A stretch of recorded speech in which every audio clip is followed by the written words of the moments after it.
But we begin tonight with what may very well be shaping up to be the worst cabinet in the history of the United States. Donald Trump's Twitter billionaire clown caravan, many of whom were back on Capitol Hill today peacocking with Republican senators, including Trump's pick for Defense Secretary Pete Hegseth, who last night was on with his former colleague and Trump's favorite TV host, Sean Hannity, attempting to clean up comments he made about women serving in the military. I also want an opportunity here to clarify comments that have been misconstrued that I somehow don't support women in the military. Some of our greatest warriors, our best warriors out there are women. Misconstrued, you say? Okay, let's roll the tape of what Hegseth said on camera, literally 1 month ago. I'm straight up just saying we should not have women in combat roles.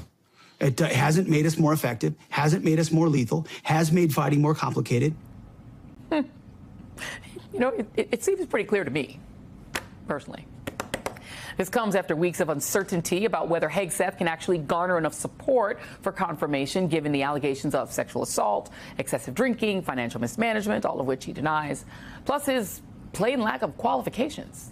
But things, too, do seem to be looking up for the former Fox host, as Senator Joni Ernst, a combat veteran herself, who was previously hesitant to throw her support behind the TV personality, changed her tune yesterday, saying in a statement, quote, "I appreciate Pete Hegseth's responsiveness and respect for the process," adding that they've had encouraging conversations.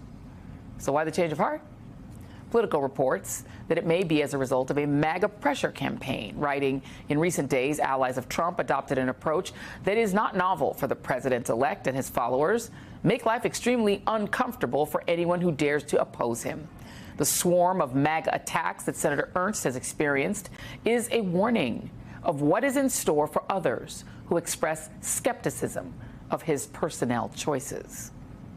They also note that allies of Trump are already vowing to mount primary challenges against red state Republican senators who do not support his nominees, a plan that Trump's team is hinting support for. Trump's emotional support billionaire Elon Musk is also reportedly warning Republicans against standing in Trump's way, or his, since, you know, he seems to be co-president.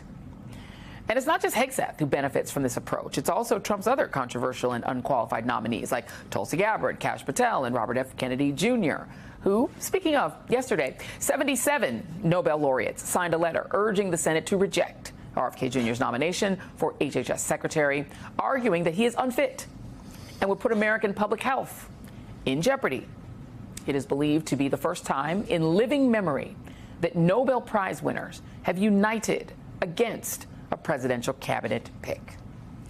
But if you think that will change the minds of any Republican senator, well, you know, I wouldn't hold your breath, especially as some Republicans appear to be already urging FBI Director Christopher Wray to leave his post before the end of his 10-year term, so Trump's pick, Kash Patel, can swoop right on in.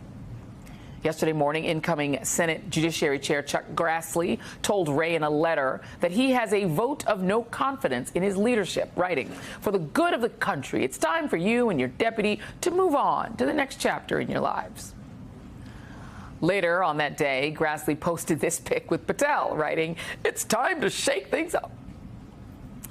And if you're thinking to yourself, how could it possibly get any worse? Enter Blake Masters. Remember him?